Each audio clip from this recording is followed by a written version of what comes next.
In the heart of small-town Rockville lies a world of its own.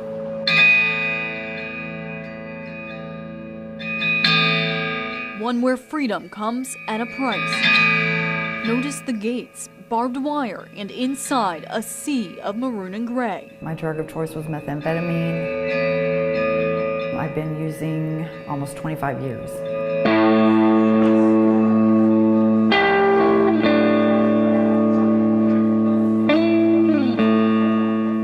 They are the faceless inmates of the Rockville Correctional Facility, but to someone on the outside, these very women are daughters, sisters, and mothers. I'm forgiving myself. That's a daily struggle for me. A battle yet to be won. Tina Riley can't take back the decades she chose drugs over her own children. Any problems that came up or anything, I would just use. Looking back, Tina now realizes she was trapped, held hostage by the very thing she relied on to escape from it all. I knew that it was going to be either death or prison. The ultimatum more and more women are faced with. In 1980, there were just over 15,000 women in state prisons. Fast forward to present day, now more than 200,000 women find themselves locked up. The soaring population is largely a result of the war on drugs. A society, in its efforts to make life easier, has taken away a lot of what makes people responsible. Now, a life behind bars may not seem like a second chance. That's where director Helen Lippincott comes in. Got to get back to the basics of understanding that you cannot cure life with a pill.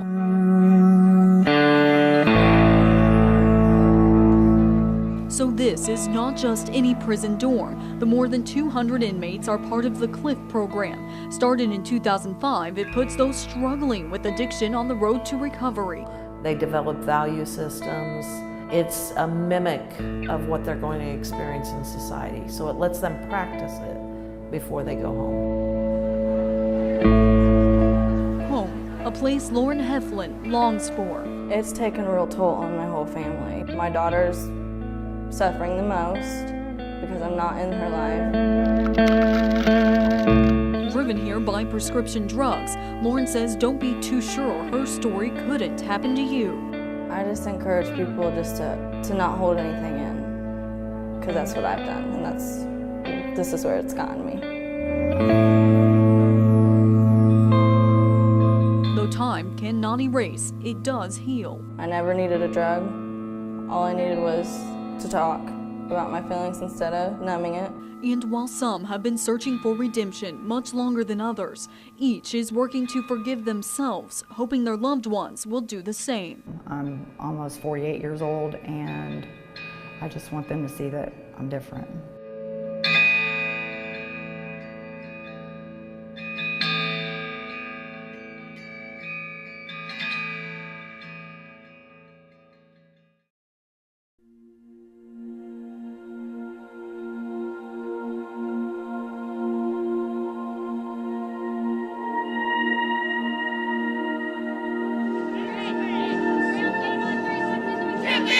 Monday, the Lincoln Trail softball team played their final home game of the season.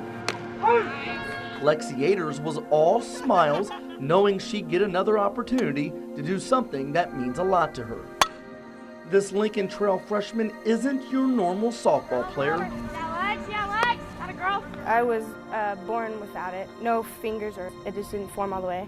Yes, you heard Lexi right. She's one-handed, but she's out there playing like everyone else.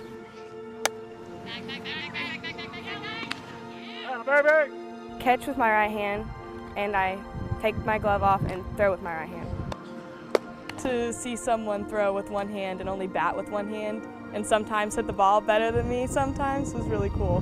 While her teammates and coaches at Lincoln Trail are used to it, when they originally heard about Lexi, they couldn't believe what they saw.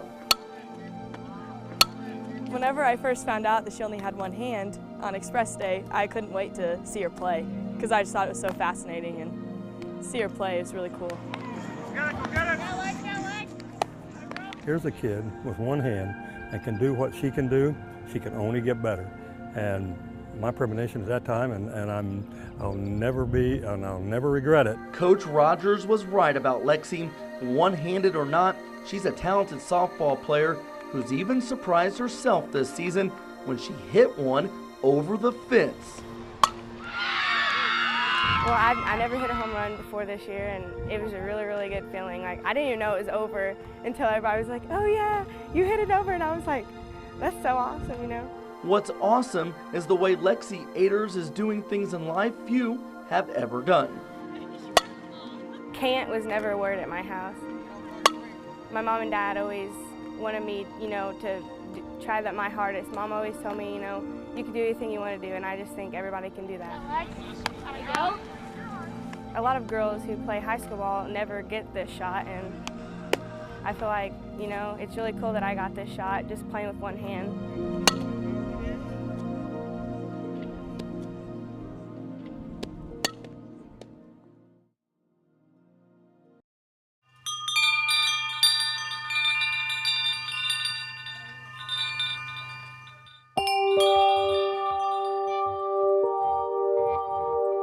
A quiet home in the woods. A flower in the window. Helping fill the empty hole in a family's heart. She's not back. And until she is, I'm not gonna stop. Marina Bolter's mother, Tressie Palmer, remembers her daughter as always looking for ways to make someone smile. Memories that now she can only see on her bedroom wall. Marina's little sister, Kaisha, resembles 18-year-old Marina, her blonde hair and blue eyes. She was one of I thought was the most beautiful girls I've ever seen in the world. A resemblance that gives her mother a feeling that her missing daughter isn't only with her in spirit, but in real life. She looks like Marina, she acts like Marina. So I let her move in there, you know. Kaisha moved into Marina's bedroom. Every inch of the space brings back a happier time. When I'm in there, it just brings back so many memories, you know, and it's so hard not to cry.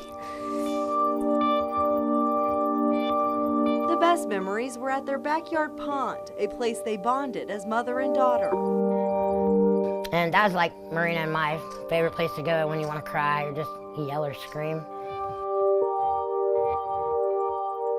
A place that gives hope to their family as they wait to find answers. I would like sit there and cry for a second, you know, and just I'd hug her, tell her how much I missed her, how much I love her.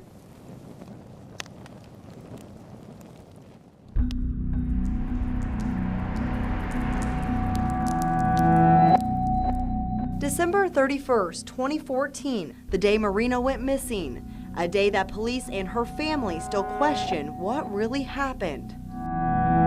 This is the closed down Bloomfield IGA. This is where Marina worked. This was also the last place Marina was seen. Now police are asking for your help in finding answers they've been looking for the past year. I want them to call. I want to hear what they have to say. I want to be able to follow the information that they provide. Detective Brad Stilley has been assigned to the case since day one. He's received numerous tips and phone calls. Stilley continues to search for that key piece of information. It may not make sense to them what it means or what value it has, and to us, it could be significant to where we can bring closure to this investigation.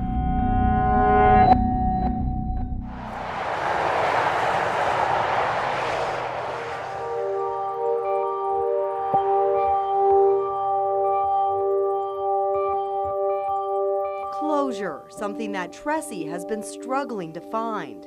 I have hope that she's alive, but with the way everything happened, I don't think that she is. Now, Marina's mother uses her faith to fight through the heartache. I probably would just hug her so tight that I wouldn't be able to speak. A billboard now sits on the side of the road, giving Tressie hope that someone who knows something will speak up. But it's very hard to see her up there. I wanted a ladder so I could climb up there and have a picnic with her. Looking up at Marina's smile, giving Tressie a reason to believe that her daughter will come back home.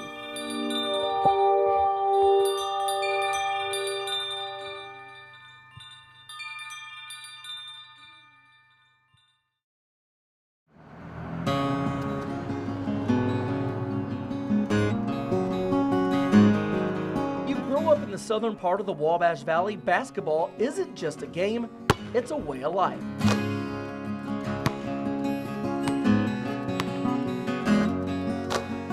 It's basketball, then everything else after that. Shoals 6th grader Blake Cooper understands that. He spends countless hours in the gym working on his shot.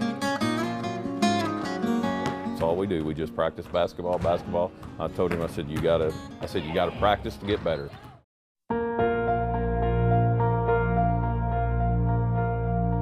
They say practice makes perfect. It certainly turned this 11-year-old into quite the sharpshooter. As a 6th grader, he's probably better than most junior high kids. His range, out to the volleyball line. I look up to Stephen Curry, it's like, man, it's like the only way he got better was to shoot the basketball. So I was like, you know what? Maybe if I shoot the basketball a lot, and get my form down, I might become one of him one day. The reigning NBA MVP has nothing on this kid from Shoals who was born without a left hand.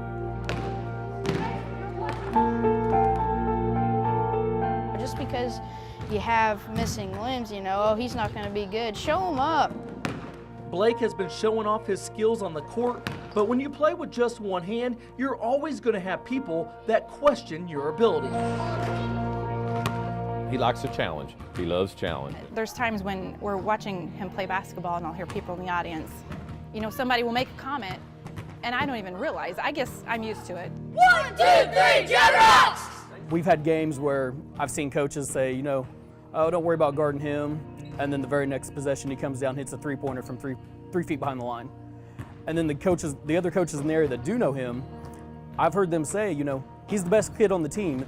You got to stop one kid, and you can't do it. And it's the kid with one hand.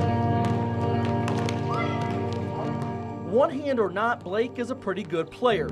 This season, he led his team in scoring.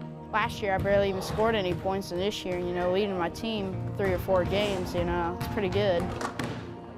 He just thinks he's one of us.